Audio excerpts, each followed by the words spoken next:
It'll be a cold day in hell before I let twins fly long-haul over-water routes. Those were the words of Lynn Helms, administrator of the Federal Aviation Administration during the Reagan administration. At the time, no commercial American airplane with two engines was allowed to fly anywhere farther than 60 minutes from a diversion airport. The belief was that, if one engine failed, the other could only safely fly the plane for about an hour, but this rule severely limited what smaller planes could do. On North Atlantic routes like New York to London, twin-engine planes could only fly in these areas, but a direct route looked like this. The options were to either fly a twin-engined plane on an inefficient routing or fly an inefficient 3- or 4-engine plane. There was no place for long and skinny routes between smaller cities using smaller planes since airlines couldn't legally fly those smaller planes. This one simple rule changed the very way airplanes were built. Now, in the 60s, this 60-minute regulation only applied to planes with two engines. Of course, aircraft manufacturers could build quad-engine jets, but those had to be huge for airlines to make their money's worth with the high fuel consumption. The 747s of the time could carry more than 400 passengers. They could therefore only fly on super high-demand routes like New York to London to have any hope of being full. In order to start flying more convenient nonstop routes from smaller markets, planes had to get smaller while still being legally allowed to hop the pond. That's where trijets came into play. With 3 engines, these planes weren't subject to the same 60-minute regulation as twinjets. They could easily fly any transatlantic route. That's why in the 70s and 80s, the long-haul jets you'd see at airports were, for the most part, either 747s or trijets like the DC-10. This 60-minute regulation was inconvenient for Atlantic crossings, but in the Pacific, it actually changed how Hawaii as a state developed. There are 0 diversion airports between California and Hawaii, so the route isn't even close to covered under the 60-minute rule. As a result, airlines could only fly huge planes between the mainland and Hawaii, which meant the planes could pretty much only fly to Honolulu. There was virtually no service to the other islands from the mainland, which meant they were severely isolated.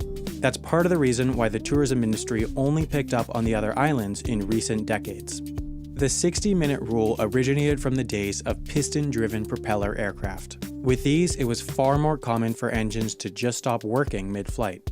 That's why there were contingency engines. The regulations just didn't adapt to the increased reliability of jet engines. Statistically, for every failure of a jet engine, there are 117 piston engine failures.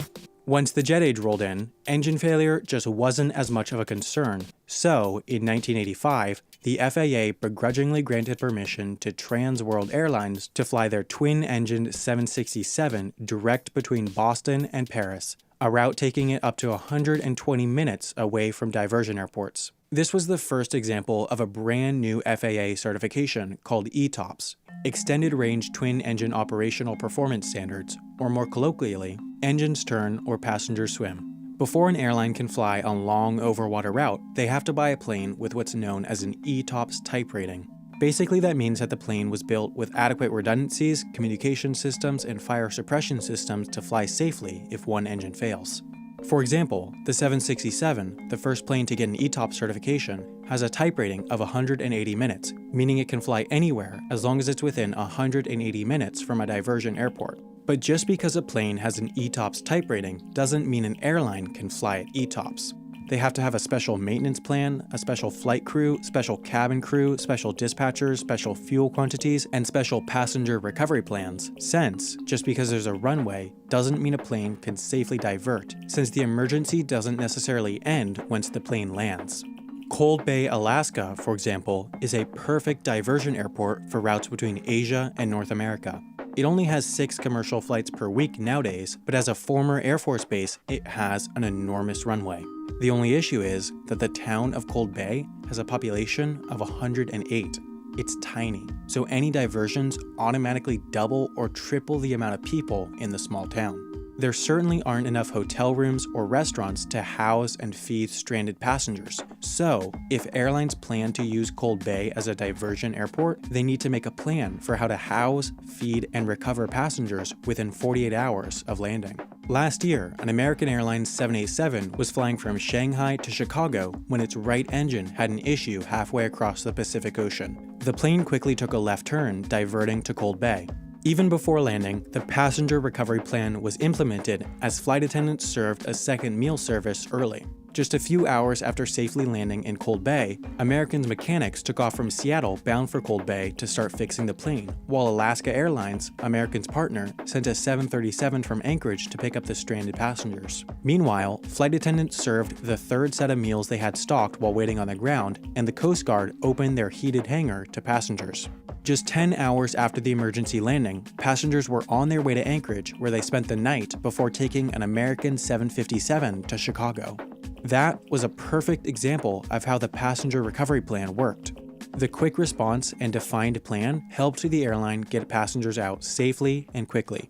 Now, because of this solid engine reliability, numerous redundancies, and well-designed passenger recovery plans, airlines and airplanes can now receive some insane ETOPS certifications. The 787 Dreamliner, the plane that diverted to Cold Bay, has a type rating of 330 minutes. That means it can fly up to 5.5 hours away from a diversion airport. Certain routes over long ocean stretches in the southern hemisphere were theoretically possible in the past with 4-engine planes, but were economically impossible since airlines could never fill the large planes on the low-demand city pairs like Melbourne to Santiago. With the ETOPS 330 certification, LATAM Airlines can fly their small 787 economically on this relatively low-demand route across the South Pacific. The Airbus A350 is even rated for ETOPS 370. It can fly 6 hours and 10 minutes away from diversion airports. This plane can therefore fly everywhere on Earth except directly over the South Pole. Because of this simple rule change, 3- and 4-engine planes are largely a relic of the past. Boeing and Airbus's largest jets are both their only 4-engine planes in production, the 747 and A380. Nearly all North Atlantic traffic today is on twin-engine planes, as smaller and smaller planes get ETOPS certifications. Air Canada, for example, flies their tiny 120-passenger A319 with ETOPS certification daily between St. John's Airport and London Heathrow. British Airways even sends the even smaller A318 between New York and London City Airport. These routes would have been unimaginable 30 years ago, but the reliability of the airplanes of today mean that we need not fear flying small planes over big oceans.